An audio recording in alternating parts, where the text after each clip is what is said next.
The driver noticed the brakes were not engaging anymore and started screaming for help. "Help! Help me!" That was the shout of the driver as he lost control of the car, and bang! The expensive car smashed against a tree, with smoke rising into the evening sky.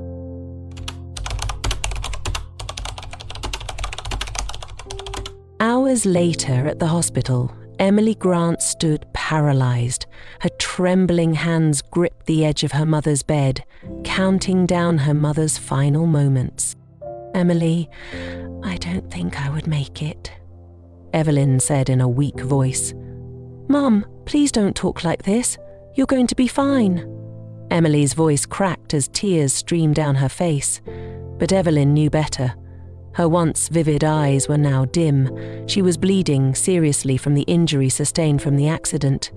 She turned to her husband, Alistair, who stood beside her.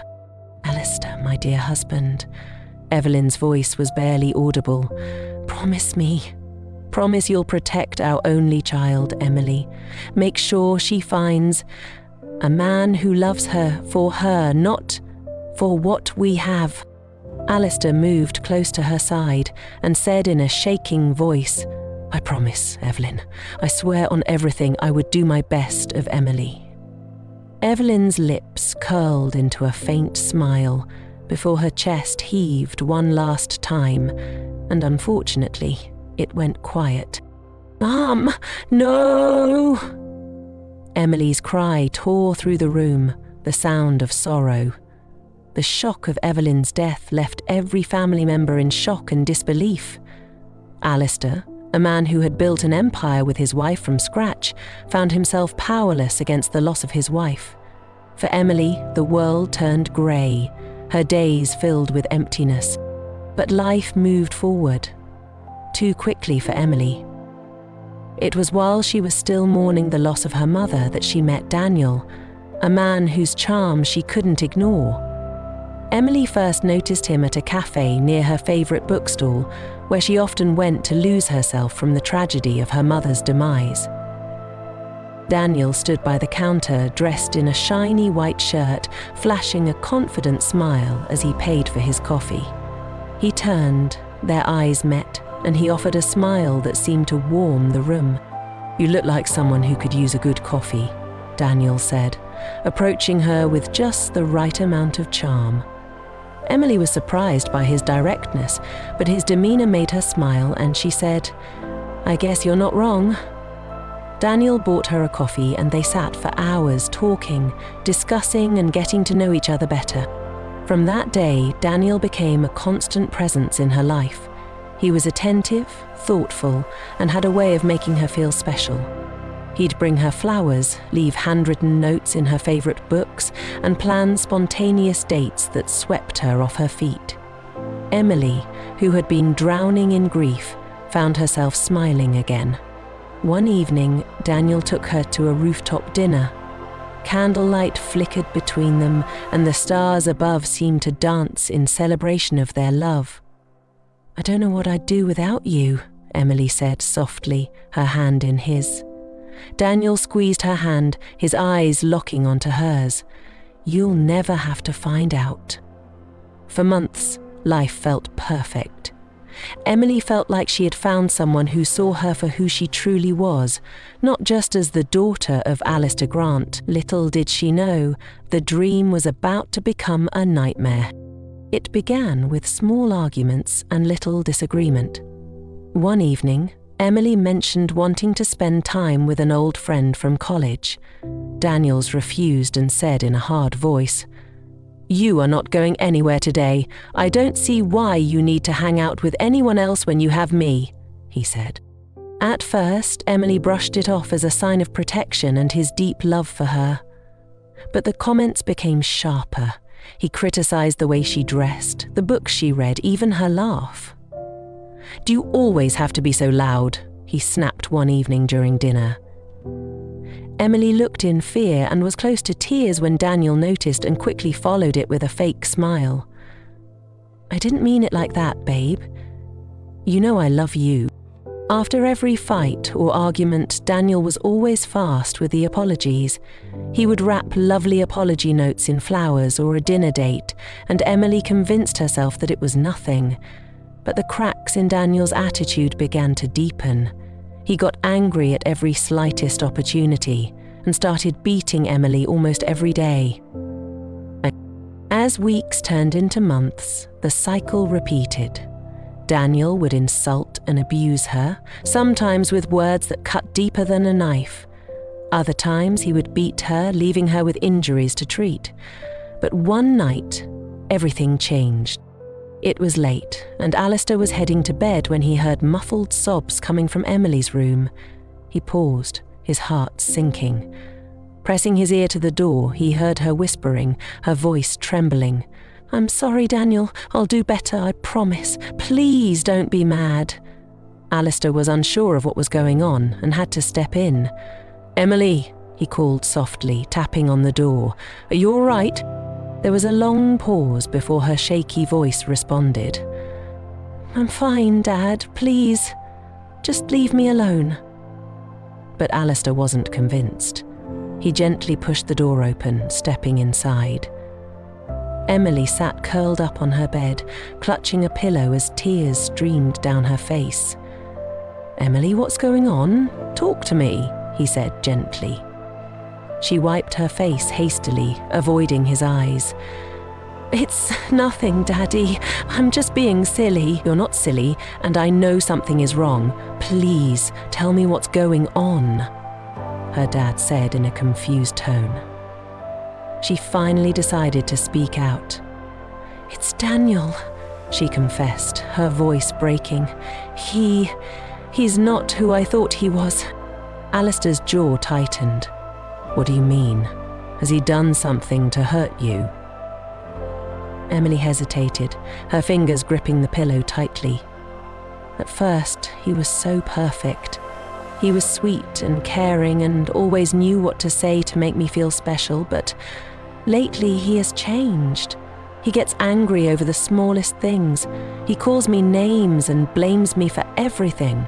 Sometimes he even hit me too hard when he's mad. Alistair's face darkened. "He laid his hands on you?" he asked in an angry voice. Emily nodded, tears spilling down her cheeks. "I keep thinking it'll get better. He always apologizes and he says he loves me, but I don't know anymore. I don't know what to do." Alistair took a deep breath, forcing himself to stay calm for her sake. "Emily," he said, his voice steady but firm, "you listen to me. No one who truly loves you would ever treat you this way. You deserve so much better than this." "But I love him, Dad," Emily whispered, her voice trembling. "And I don't want to be alone." Alistair's heart broke at her words. He pulled her closer, holding her as she cried into his chest. "You deserve the best, my dear. From today onwards, I don't want to see you with him anymore. And as for Daniel, he would see the other side of me if I see him anywhere near you," Alistair said in a firm tone. Alistair left the room to grab his car keys and stormed out of the estate. He would confront Daniel and put an end to his manipulative games. But fate had other plans. The roads were very quiet that night. His mind raced with thoughts of Daniel's cruel behavior, how he had taken advantage of his daughter's kind heart, manipulated her, and worst of all, hurt her. As he turned onto a tight road leading out of the city, a pair of headlights suddenly appeared a few meters in front of him. The vehicle was on a high speed and swerving across the road, a clear sign of trouble. Alistair barely had time to react before the car clipped his bumper, sending his vehicle off the road. What followed was a big noise as Alistair's car collided into an electric pole. The impact was so big that, within seconds, flames engulfed the car. Alistair struggled to unbuckle his seatbelt, but he couldn't as smoke filled his car. Had he known, he wouldn't have left home that night. By the time emergency responders arrived, the fire had consumed everything on the scene. The once pristine car was now an unrecognizable shell. The body inside burnt beyond recognition. Some minutes later, Emily, still in her room thinking about everything that has been happening lately, suddenly heard a loud knock from the gate. She went down to check who it was, only for her to find their neighbour, Mr. Jacobs, standing there, his face filled with grief. "Miss Emily," he began, his voice shaky. "There was an accident just now, a car crash on the highway. I recognized your father's car." Emily froze, her heart pounding in her chest. No, that can't be. You must be mistaken." "I wish I were," Mr. Jacobs replied, his voice breaking. "The news is reporting it. The car... it's completely burnt." Without another word, Emily ran past him, grabbing her coat and car keys. Tears blurred her vision as she drove to the scene in disbelief and dread. When she arrived, the remains of her father's car were cordoned off with police tape. Emergency responders moved around the scene, but it was the doctor who approached her that made her heart sink. "Miss Grant?" the doctor asked gently. Emily nodded, her voice barely above a whisper. "Is it true? Is it my father?" The doctor placed a hand on her shoulder, his eyes filled with sympathy. "I'm so sorry. The body inside was burnt beyond recognition. We found some personal belongings in the car that confirm it was your father." "No, why always me?" Emily screamed, collapsing to the ground. The weight of the truth hit her like a wave, shattering her world in an instant. Neighbours and onlookers stood in silence as she wept uncontrollably, her cries piercing the air. The days that followed felt like the world has come to an end. The once lively Grant estate was now steeped in silence and sorrow. Emily wandered through the halls aimlessly. She spent hours clutching a photo of him, her tears staining the frame. "Why did you leave me to navigate this life alone?" she whispered to the empty room. "I'm not ready to do this alone." Friends and neighbours visited to offer their condolences, but nothing they said could fill the void in her heart. She would force a polite smile, only to crumble as soon as they left. Weeks went by and it was time for the will of Mr. Alistair Grant to be read to the family. The family lawyer, Mr. Thompson, stood before them with a folder in his hand. "Emily," he began softly, adjusting his glasses. "I know this is difficult for you, but your father left specific instructions about his will. It's my duty to carry them out." Mr. Thompson opened the folder and began to read. "As the sole heir, my daughter, Emily Grant, will inherit all my assets, including the family estate, personal properties, and above all, full ownership of Grant Enterprises." Emily's eyes widened. "The company?" she asked, her voice barely audible. "Yes," Thompson confirmed. "Your father believed in your ability to carry on his legacy. He wrote this will to reflect his trust in you." Tears welled up in Emily's eyes. "But I don't know how to run a company. I've never done anything like this before." Thompson placed a reassuring hand on her shoulder. "You don't have to do it alone. Your father surrounded himself with a capable team. They'll help guide you. Just take it one step at a time." After months of mourning the death of her father, Emily finally resumed office as the CEO of Grant Enterprises. She walked into the office each morning with her head held high, determined to carry on her father's legacy. Behind the confident smile, however, was a heart heavy with grief. The loss of her father still felt like a fresh wound. The staff greeted her respectfully as she passed through the halls, but one man stood out: Charles. He was the first to arrive every morning, dressed impeccably and armed with compliments. "Good morning, Miss Emily," Charles said one morning, handing her a cup of coffee. "Let me know if there's anything I can do to help." Emily offered a polite smile. "Thank you, Charles. That's very thoughtful of you." From then on, Charles made it a point to insert himself into Emily's life, with plans of becoming the man to marry her and take over all the inheritance her father left behind. He volunteered for extra duties, stayed late to ensure projects were completed, and even brought her small gifts, a bouquet of flowers here, a box of chocolates there. His efforts didn't go unnoticed. One evening, Charles waited by the office parking lot, holding a single red rose. Emily, surprised to see him there, paused. "Charles, what are you doing here?" "I just wanted to make sure you're fine, and to give you this as a sign that we value you in this company." Emily hesitated, but her kind heart couldn't ignore the gesture. She took the rose, her cheeks flushing. "Thank you, Charles, that's very sweet of you." Over the next few weeks, Charles continued to shower her with attention. He invited her to dinners at fancy restaurants, where he pulled out all the stops to impress her. Emily, who longed for companionship, found herself softening toward him. One evening, after months of both of them dating, they went for a particularly romantic dinner. Charles knelt before her, holding a small box. "Emily, I know this might be too soon, but I can't imagine my life without you. Will you be mine?" Tears welled up in Emily's eyes. She nodded, her voice trembling. "Yes, Charles, I'll give you a chance." As their relationship deepened, Charles began to push for more. "Emily," he said one evening, "I've been working so hard for this company. Don't you think I deserve a promotion?"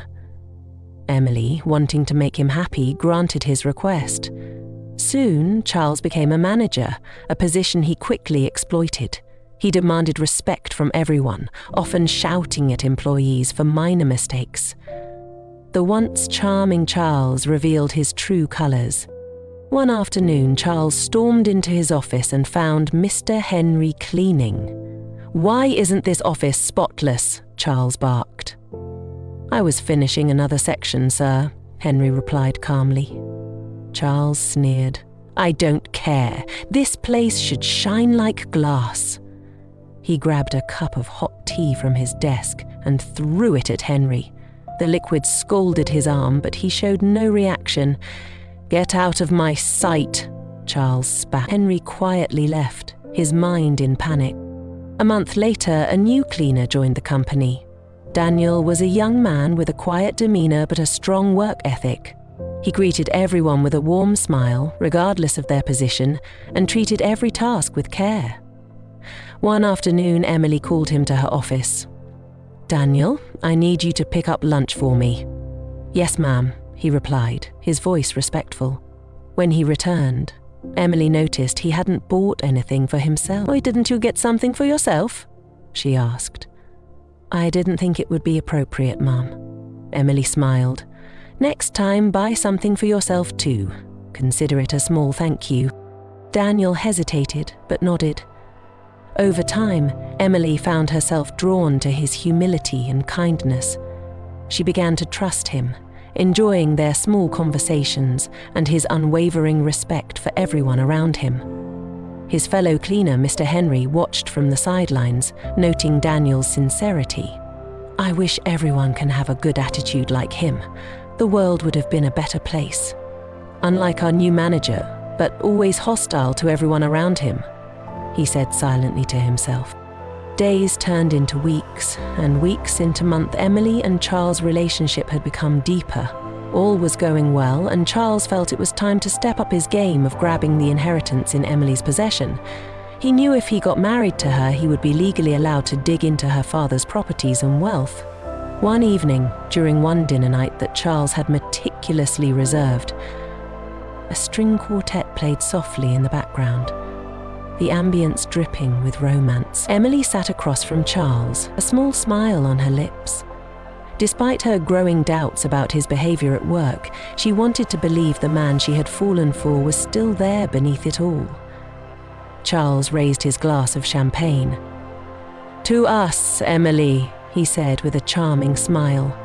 "The perfect team." Emily hesitated before clinking her glass against his. "To us," she echoed softly. As dessert was served, a lavish chocolate mousse adorned with gold flakes, Charles suddenly stood, drawing everyone's attention. Emily's heart skipped a beat as he dropped to one knee, pulling a small velvet box from his pocket. Emily Grant, he began, his voice carrying across the room. You are the most beautiful, intelligent, and incredible woman I've ever met. I can't imagine my life without you. Will you do me the honor of becoming my wife? Gasps and murmurs rippled through the diners as all eyes turned to Emily. Her hands trembled as she stared at the sparkling diamond in the box. Her father's voice echoed faintly in her mind. Trust your instincts. But Charles's expectant gaze bore into her, and she didn't want to disappoint him. Yes, I will be your wife, she whispered, her voice barely audible. The crowd erupted into applause as Charles slid the ring onto her finger and pulled her into a kiss. Emily smiled faintly, but deep down, she had some doubts. The next morning, Charles made sure the news of their engagement spread like wildfire throughout the company. He called for an all-staff meeting. Gathering the staff in the main hall, Charles cleared his throat. Ladies and gentlemen, I have a very special announcement to make, he said, beaming. Miss Emily Grant has agreed to marry me and will be tying the knot in 3 weeks. Mark your calendars. Emily, her smile faltering, glanced at her fiancé. She noticed the way he relished the spotlight, how his tone was more boastful than loving. But when he turned to her, all she saw was a man who seemed to adore her, and she pushed her doubts aside. It was finally the wedding day, and the church was filled to the brim, adorned with white roses and golden ribbons. Dignitaries, family, and friends filled the auditorium, their whispers of excitement filling the air. Emily stood in the bridal suite, dressed in a stunning lace gown. Her makeup was flawless, but her hands trembled as she clutched her bouquet. Are you all right, Mom? Her maid of honor asked. Emily nodded, forcing a smile. I'm fine, just nervous. Meanwhile, in the main hall, Charles stood at the altar, grinning as he greeted the guests. He wore a custom-tailored suit and exuded confidence, but there was an edge of arrogance to his demeanor that some couldn't ignore. The pastor began the ceremony. We are gathered here today to join this man and this woman in holy matrimony. If anyone objects to this union, speak now or forever hold your peace. At that moment, the church doors creaked open. All heads turned, and gasps rippled through the congregation as the supposed dead Mr. Alistair walked in, his presence commanding. He was no longer the cleaner everyone knew as Henry, he was Alistair Grant in all his glory. Emily's eyes widened. Daddy? She whispered before collapsing to the floor. Chaos erupted as guests rushed to help her.